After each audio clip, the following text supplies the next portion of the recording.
He built an empire. It was rotting from within. Witnessed a CEO who went undercover to expose betrayal and rediscover the true meaning of his business.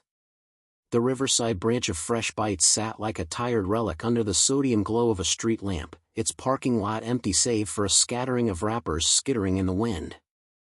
It was 2 a.m. on a frigid March night in 2025, and Mr. Arthur Vance, CEO and founder of the regional chain, sat in his battered Toyota Corolla, staring at the faded sign.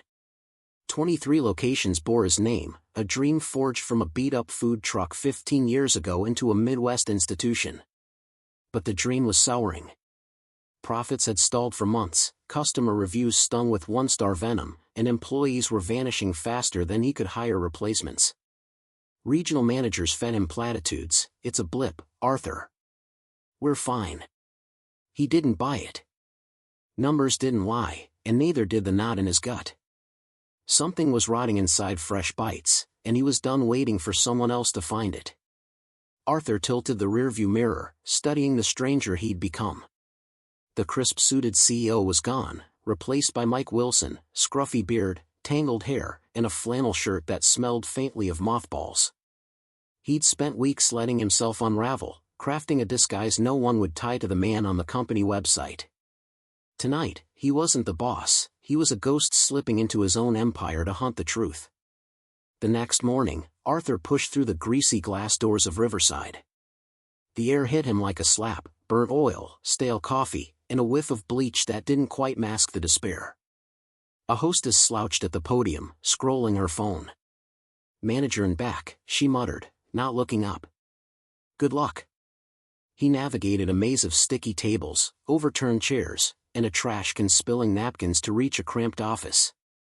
Derek Thorne, the branch manager, sprawled in a swivel chair, his face contorted into a sneer at a stack of receipts.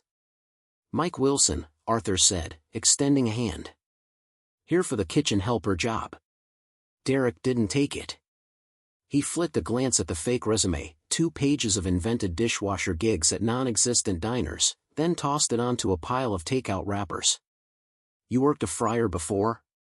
"Yeah," Arthur eyed. His voice steady. "Good enough. Start tomorrow.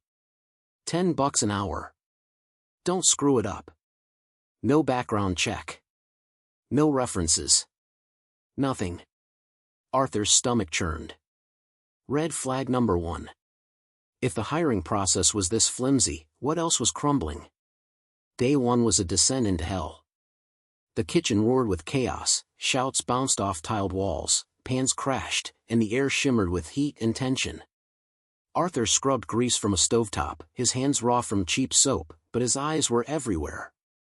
The staff moved like automatons, their faces blank with exhaustion. Sophia Hayes, the assistant manager, darted between stations, her voice hoarse as she tried to stitch the madness together. She was young, late 20s, with dark circles under her eyes and a clipboard trembling in her hands. Derek ruled like a tyrant on a petty throne. "You call that a burger, you idiot?" he snapped at a line cook, a kid barely out of high school. The burger had come back overcooked, and Derek docked the kid's pay on the spot, muttering about wasting inventory. The cruelty was casual, almost reflexive. Arthur's jaw tightened, but he stayed silent, biding his time. Then he noticed Emily Sterling. She was a waitress, 19, thin as a reed, with blonde hair yanked into a messy bun. Her apron was a patchwork of ketchup stains and grease, but she moved with a quiet efficiency, balancing trays like a tightrope walker. During a slow moment, he saw her slip a half-eaten dinner roll into her pocket, her movements quick and guilty. He found her out back by the dumpster. He caught her again, digging through the trash, pulling out a soggy sandwich scrap and eating it with hurried, desperate bites. Arthur stepped closer, keeping his tone soft. "Hey, what's going on?" Emily froze, the bread tumbling from her hands, her eyes widened with panic. I didn't mean, please don't tell Derek. He'll fire me." "I won't," Arthur said. "But why are you eating that?" She looked away, voice barely a whisper. "They cut the employee meals," Derek said. "It's too expensive. Shifts are short. I don't have enough at home. Her words broke apart, fragile as glass.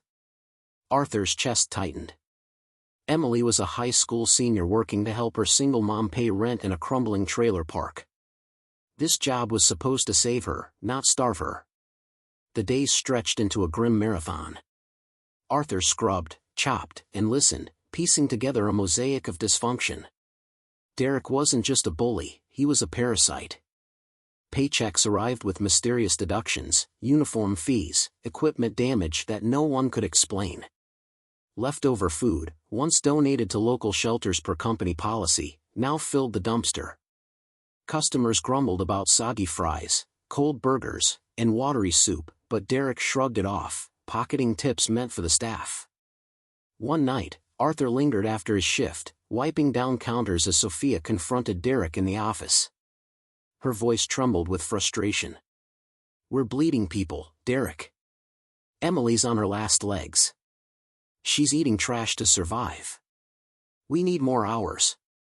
Better food. Something. Shut your trap." Derek barked. "Corporate doesn't give a damn about your whining. They want numbers. Keep pushing, and you're out the door." Sophia stormed out, slamming the door so hard the frame rattled. Arthur caught a glimpse of tears on her cheeks as she disappeared into the room. His fists clenched. This wasn't just mismanagement, it was a betrayal of everything Fresh Bites stood for. The next day, he saw Emily stumble. She was clearing a table when her tray slipped, sending a glass of soda crashing to the floor. Derek materialized like a vulture. "That's coming out of your check, princess," he sneered. "Clean it up, and don't expect overtime."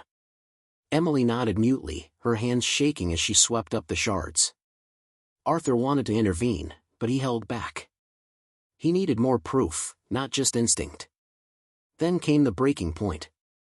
It was a busy Friday night, the dining room packed with impatient customers. Emily was juggling 5 tables when a burly man in a trucker hat flagged her down. "This chicken's raw," he bellowed, shoving the plate at her. The half-cooked breast glistened under the lights, a pink streak at its center. She stammered an apology, rushing it back to the kitchen, but Derek intercepted her at the pass. "You stupid girl," he hissed, loud enough for the whole staff to hear.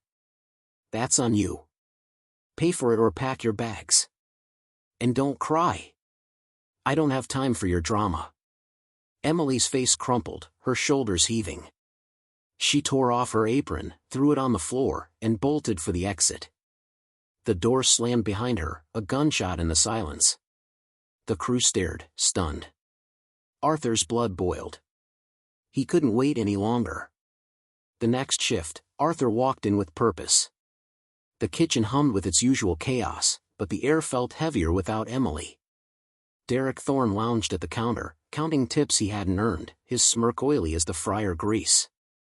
Arthur stepped into the center of the room, raising his voice above the din. "Everyone, listen up," he said. Heads turned, eyes blurry with fatigue. "My name isn't Mike Wilson. It's Arthur Vance. I'm the CEO of Fresh Bites." The room erupted. Gasps. Curses. A dropped spatula clattering on the tile. Derek's sneer vanished, his face paling to a sickly gray. "What the hell?" "I went undercover to see what's really happening," Arthur said, locking eyes with Derek.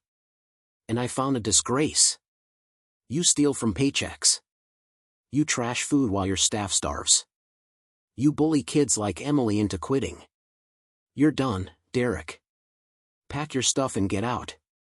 Cheers broke out, ragged but real. Sophia Hayes's jaw dropped, a flicker of hope cutting through her exhaustion. Derek slunk toward the door, but he paused, turning with a venomous glare. "You think this ends here, Vance? You got no idea what's coming." The threat hung like smoke, thick and choking. Arthur brushed it off. "Sophia, you're interim manager. Emily's getting her job back, with a raise. I'm sorry I let this happen, but it changes now." The crew dispersed, first buzzing with shock and relief, but Derek's words gnawed him. What did he mean? The next 2 weeks were a whirlwind. Sophia stepped up, running Riverside with a steady hand, firm but fair. She reinstated brakes, cleaned up the schedules, and ordered fresh ingredients. For the first time in months, Michael tracked down Emily at her mom's trailer, a sagging double-wide on the edge of town. She stood in the doorway, weary, her apron still crumpled in a drawer. "I'm sorry," Arthur said. "You didn't deserve that. Come back. You'll get a raise, and we're fixing things." Emily hesitated, then nodded. "Okay, but only if it's different." She returned the next day, her spark flickering back as Sophia trained her for a supervisor role. Free meals returned, hot, hearty plates for every shift. Paychecks arrived whole. And leftovers went to shelters again. Arthur rolled out new rules across the chain. Every corporate suit had to work a restaurant shift yearly, no exceptions. He thought the worst was behind them, but the unease lingered. Derek's parting shot echoed in his mind, a splinter he couldn't pull. Late one night, as Arthur reviewed payroll in his office, an email pinged. Anonymous. Untraceable. With 2 attachments, a grainy photo of him undercover, talking to Emily by the dumpster, and another of Sophia slipping cash from the register into her pocket. The message: "I know your secrets. $50,000 or these hit the press." Arthur's heart thudded. Derek. He'd been watching, waiting. If those photos leaked, it would look like Arthur spied on his staff, and Sophia was a thief. A lie, but a damning one. Fresh bites would drown in the scandal. He called Sophia in, showing her the images. "I didn't take anything," she cried, voice breaking. "He must have planted it." "I'd never." "I believe you," Arthur said. "But we need to stop him, now." Arthur hired a private investigator, a grizzled ex-cop named Ray Clark, who smelled like cigarettes and coffee. Ray dug fast, uncovering a trail of dirt. Derek had siphoned thousands from Riverside over months, funneling it into an offshore account. The blackmail was his last play, a desperate cash grab before disappearing. Armed with bank records and a plan, Arthur tracked Derek to a seedy motel on the outskirts of town, neon flickering over peeling paint. He knocked, and Derek opened the door, smirking. "Come to beg?" "Game's up," Arthur said, tossing the records at him. "You're not getting a dime." Derek leaned against the frame, unfazed. "One call and your little empire is ash. Those pics will ruin you." Arthur stepped closer, voice low and hard. "Try it. My lawyers are ready to bury you. The staff will testify. Emily. Sophia. All of them. You've got nothing." Derek's smirk faltered, his bravado cracking like cheap glass. He muttered a curse, grabbed a duffel, and slunk into the night. Arthur watched him go, tension draining from his shoulders. The photos never surfaced. 6 months later, Riverside was unrecognizable. Sophia Hayes ran it like a pro, her leadership turning the branch into a beacon for the chain. The dining room buzzed with happy customers, the kitchen hummed with purpose, and the staff laughed like a family. Emily Sterling thrived as a supervisor, her college fund secured by Arthur's promise, a scholarship he'd set up in her name. She'd enrolled at the local community college, studying business, her eyes bright with a future she'd once thought impossible. Arthur Vance stood in the dining room one evening, watching it all unfold. Emily chatted with a regular, her smile genuine. Sophia checked on the kitchen, her clipboard steady now. The crew moved with a rhythm born of trust, not fear. He'd gone undercover to save fresh bites, but in the end, they'd saved him. The chain wasn't just about profit anymore, it was about people, the mission he built it on and nearly lost. Derek was gone.